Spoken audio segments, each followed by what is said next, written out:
As my son's illness dragged on, my husband began to be absent from home more often. Even after our son passed away, he didn't shed a tear. Instead, he shouted, "You've been nothing but a nuisance to me until the end," and punched the coffin. I have no use for such a person. Trembling with anger, I held a letter from my late son in my hand. Now, let's begin the revenge my son left for me. My name is Olivia. I'm a 37-year-old housewife. I have a normal family with a husband, a son, and a daughter. But that normalcy changed when my son Ryan was 7. Brian, who had just started school, suddenly collapsed at school one day. He suffered from unexplained headaches and vomiting. When we rushed him to the hospital, the test results brought despair to our family. He was given a year to live. That was the diagnosis. He had a rare and difficult disease with no cure and no hope of complete recovery. All we could do was give medication to alleviate the symptoms. We could ease the symptoms, but we couldn't stop the progression. Day by day, Ryan grew weaker and eventually became bedridden and unable to walk. By the time he was in 3rd grade, he could no longer go to school. That's when my husband, who should have been a kind and compassionate father, began to change. He started working overtime and then began staying out without notice. When he did come home, he lashed out at me and the kids. I started to think it was better when he didn't come home at all. The children were also frightened by their father's sudden change. I didn't want them to grow up always watching their parents' faces. So I felt relieved on the days he didn't come home. I don't know what he's doing outside. He was recently promoted, so I think he's genuinely busy. But that doesn't excuse him for not coming home, which makes me suspicious. That's not coming home again today. It seems so. My daughter Amy eating dinner also seemed lackluster.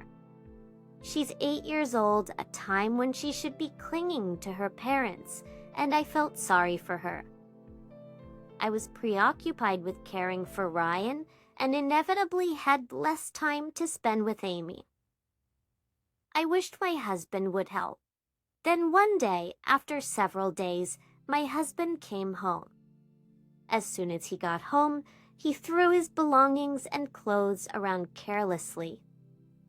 The atmosphere at home turned sour immediately. He's unaware of his own impact. He slumped onto the sofa and arrogantly demanded, I'm tired." "Hey, bring me food." "It's not ready yet. Wait a little longer." "What? You should have timed your meal preparations with my return." "How long have you been my wife?" "I'm sorry, but Ryan wasn't feeling well today." "Again, how much more does he plan to bother me?" "She thought but didn't say." She couldn't stay silent after that. "How can you say that?" she asked. "He's trying so hard." Despite feeling sick from the medication, he forces a smile so as not to worry us. "So what?" he retorted. "Do you think that makes me happy if he wants to please me?" she said. "He should get healthy." "That's terrible," she thought. "How can you say such cruel things? Don't you remember the day our son was born? You were so happy holding our child in your arms, crying." "Have you forgotten that day?" She wanted to speak but couldn't, wanted to ask but couldn't. Afraid of the filthy and harsh words that would come from my husband's mouth, she cried silently. Seeing this, he stood up and grabbed his coat. "Enough," he said. "I can't stand this gloomy house. I'm going out to eat." "Wait, she pleaded. Ignoring her pleas, he left the door closed harshly, and the room fell silent. Mom, dumbfounded, couldn't say a word. She heard a soft voice behind her. Turning around, she saw Amy standing there with a worried look. "I just came back," she said, "but he's leaving again." "Yes," she replied. "That's right." "He's busy." "See," she said, trying to hide her loneliness, but she could feel her trembling little body. So she hugged her even tighter. "It's okay," she reassured her. "It's going to be okay." "Okay," Amy said, her small hand tightly gripping her clothes. Her husband didn't come home that night. After watching Amy fall asleep, she went to Ryan's room. Actions, and Dad was angry again, wasn't he? She asked, sitting by Ryan's side. Ryan, who was alternating between hospital stays and home care, was at home today. "He's working for our family." As I said this and stroked his head, my son Ryan squinted his eyes in comfort. It's painful to see tubes coming out from various parts of his body. That despite the pain and suffering, Ryan still smiles for us. He's a gentle son, always considering his parents even though he's going through so much. I force myself to hold back tears and smile back at him. "You seem to be getting better. Do you think you can eat something?" "Then, can be a little. I'll bring you some soup and grated apple. Just wait there." "Okay." "Okay, Mom." As I was about to leave the room, my son called out to me. "Yes, I love you." His words caught me by surprise. I hurried out of the room to prevent my tears from overflowing. Ryan's condition was fluctuating, but the disease was steadily progressing, taking away his life. One day, after a long time, my husband returned home in a rather good mood. "Welcome back. Did something good happen?" "It's none of your business." He's in a good mood, but his attitude is still poor. "Where's Ryan? In the hospital again today?" "He's been home since yesterday." I had informed my husband about Ryan's hospitalization through a message. He saw it but didn't respond. It's been a long time since I heard him show concern for Ryan. He turned 10 3 days ago. "Oh, right. Did he?" "It's not a matter of right. He used to remember before Ryan fell ill. Searching for years now. We've been having birthdays without my husband. He seems to have lost interest in both Ryan and our daughter Amy. Is there any point in being a family with such a person?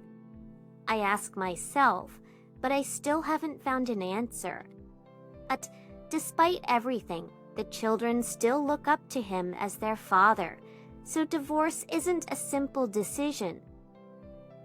I was about to speak while he was still in a good mood. Betrayal. My daughter entered the living room. "Oh, Amy, it's been a while.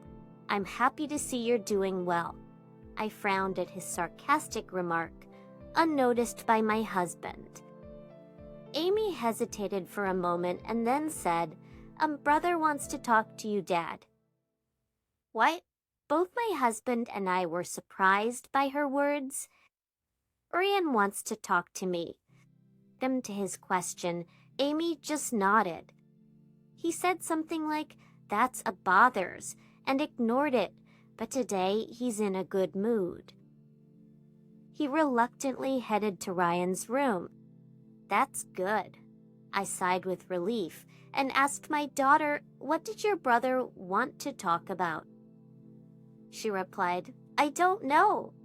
I just heard Dad come home, and Ryan said he wanted to talk to him for the last man-to-man talk." I asked, "What? Ain't the last talk?" she said. Maybe he understands. He knows he doesn't have much time left. The doctor said he had a year to live when his illness was discovered. It's been 3 years. He's fought incredibly hard. But the end is probably near. I don't know what my husband and son talked about. My husband came out of Ryan's room in a bad mood and wouldn't tell me what they discussed.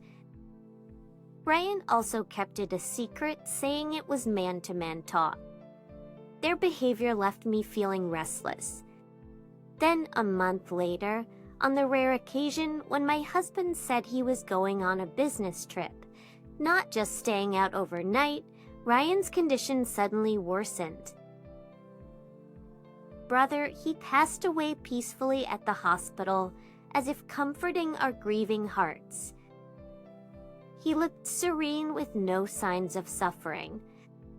My dear son, my first child, my big brother Ryan, no matter how many times I called his name, his eyes would not open again. While hugging my sobbing daughter, I too cried. Daughter, I too cried. We both continued to cry out loud. But there was no time to grieve.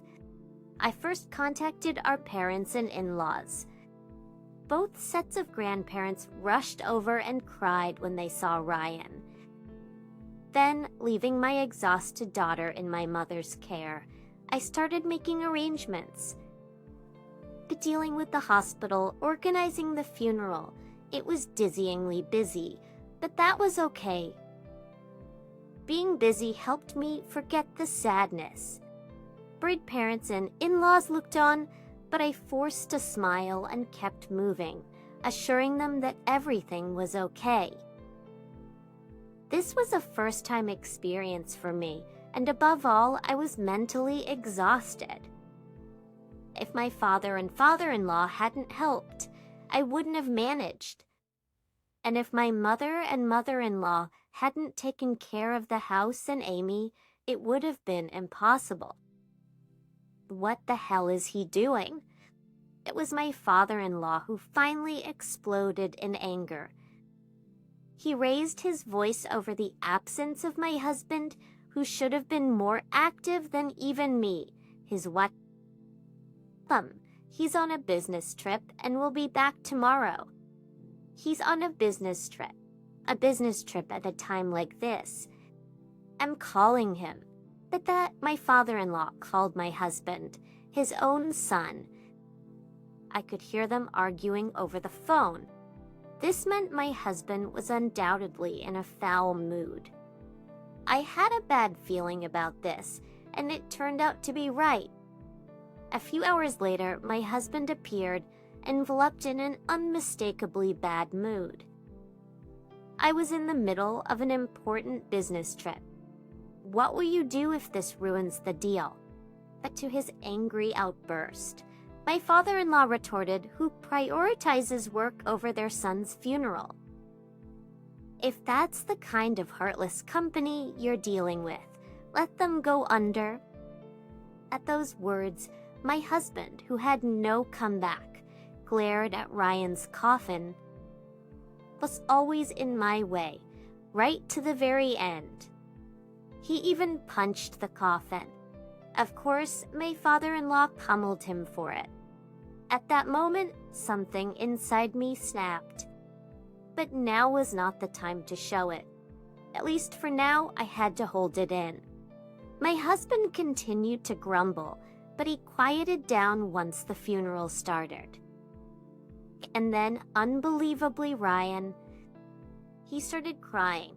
Had he finally come to realize his loss and feel sad? No, that wasn't it. I clearly saw him secretly using eye drops and pretending to cry. His eyes were dry, shedding no new tears. To those unaware, he might seem like a tragic father, deserving sympathy. I endured for now, but it was enough to solidify my resolve.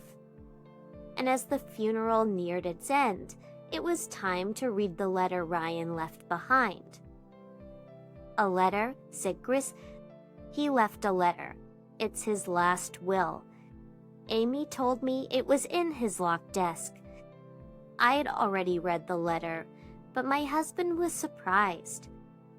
What does it say? I'm about to read it, so I stood in front of the microphone, bowed, and began to read the letter. It was a tearjerker. His joyous life experiences, his gratitude, words for his beloved friends, the thoughts for his grandparents, about his sister Amy, and about me. Ryan's life shone brightly. He left us saying he was happy and thankful. I love you. The words I once heard from him were written there numerous times. No matter how many times I read it, I couldn't stop crying. Yet I chose to read this letter myself.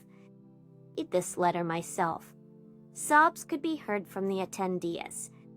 Amidst the crying, there was one who did not shed a tear. My husband. He made wiping gestures with a handkerchief, but his eyes were dry. Was he aware that despite all the thanks expressed to various people, there were no words for him, his father? It seemed the attendees noticed before he did. Olivia, aren't there any words for his father? She whispered to me, choked with tears. At that moment, my own tears stopped. Yes, they're coming up next. That's right, I couldn't cry. Because what was coming next was crucial. To Dad, I raised my face and read aloud. My husband's face lit up instantly. Was he seeing the image of his son in his clouded eyes? But what does he think he's going to be told? What is he expecting? That he will be called a good father. There's no way that could be. To Dad, if you want to have an affair, please release Mom and Amy and leave, as I read the room buzzed with whispers. But I didn't stop. Remember that day when I talked alone with you, Dad? You were in a great mood.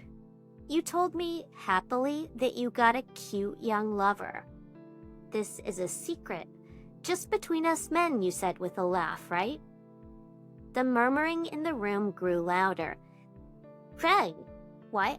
He reached out in panic, but my father-in-law grabbed his hand just in time. I was with my father, holding him in a tight grip. I continued to read. Her name was Cindy, right? You even showed me on your phone a photo of you entering a hotel. Mom, there's plenty of evidence of the affair in Dad's phone. Make sure to get it before it's deleted. The revelation stirred the crowd. I finished reading the letter, the decisive words of my son. What? My husband hurriedly reached for his phone in his pocket, but my father-in-law was quicker. He snatched the phone and began checking its contents. It's so clear, he said, with a disgusted look, coldly staring at my husband. I can't forgive Dad for that. While you were busy taking care of me, Dad was having an affair. He neglected you, who was working hard and only did as he pleased. Don't joke with me. Who do you think allowed you to live like this? My enraged husband was stopped by my father. Whose thanks to? It's thanks to me. I hired you because you were Olivia's husband. The money you earned isn't just for you to use. It's for the family, right? I didn't hire a son-in-law to let him cheat. Father, that's yes. My husband worked at my father's company. He was promoted smoothly, embarrassingly, because he was family. It would have been fine if he had worked diligently, but apparently he hadn't. I was shocked by the internal investigation. You told Olivia and the others you were working overtime or on business trips, but you were actually leaving early every day without really working. The evidence of you meeting your affair partner is solid. Who do you think allowed you to live? It's thanks to Ryan, who bravely fought his illness with a smile, to Amy, who endured her loneliness, wishing for her brother's recovery and helping her mother, and to Olivia, who sacrificed herself. For the family, what have you done? You've done nothing and dared to act superior. My husband turned pale and fell on his backside at my father's scolding. The Tivs had gathered around him. It's the worst. Inhuman. Ginsky. Insults rained down on my husband, who now had tears in his eyes. As a final blow, I continued reading my son's letter. The dad I loved is nowhere to be found now. The person here now is a villain I hate. But if you feel even a little guilty, villain, give Mom the money and leave the house. I really wanted to protect you, but it seems I won't be able to anymore. After I'm gone, please live freely with Amy. For T, divorced dad. I paused for a moment, then raised my face. Please be happy. Mom and Amy's happiness is my happiness. The tears again rolled down my cheeks and wet the ground. The funeral hall was silent, with only the sound of crying. Amy, hugged by her grandmother, cried. Suddenly, she raised her tear-streaked face and shouted, "I hate you, Dad!" At that moment, my husband completely broke down, crying, but no one sympathized. After the funeral, I divorced my husband. Thanks to Ryan, I found plenty of evidence of infidelity. My husband, having completely lost his fighting spirit, agreed to the divorce without much dispute. My father introduced me to a great lawyer, but it was hardly necessary. I was lonely. The family was only caring for the son, the wife. His pathetic excuses erased any remaining feelings I had for him. It was he who was lonely. Ryan and Amy must have been much lonelier. I wanted to scold him for not even acting like a parent, but I refrained, seeing it as a waste of effort. Later, my husband paid the alimony and child support in one lump sum. He didn't have the money himself, but my father-in-law apparently covered it. My in-laws apologized for their son's actions. I gratefully accepted the money but didn't hold any grudge against them. My ex-husband, as an adult, was solely responsible for the affair. Everything was caused by my weak-hearted ex-husband. He was naturally fired from my father's company. Even after losing his job, my father-in-law declared he wouldn't wait for repayment and found my ex-husband a job. It seemed to be a harsh workplace, with no time for womanizing. I wondered if it was legally okay, but well, there must be various dark jobs in this world. I thought my ex-husband should suffer. My daughter and I started a new life. Right, it was hard at times, but whenever I thought of Ryan, who bravely fought his illness, I encouraged myself. Then 20 years later, a baby's cry echoed in the hospital. Holding the baby was my daughter, Amy, who'd just become a mother. No matter what happens, I'll protect this child. My daughter, now a mother, had a determined look. I squinted my eyes at her growth and peered at the baby's face. The baby, somewhat resembling Ryan, reminded me of him. I didn't think of reincarnation. Still, I was happy that Ryan's blood was being passed on. "Mom, I love you. I felt as if I heard my son's voice and gently wiped my eyes.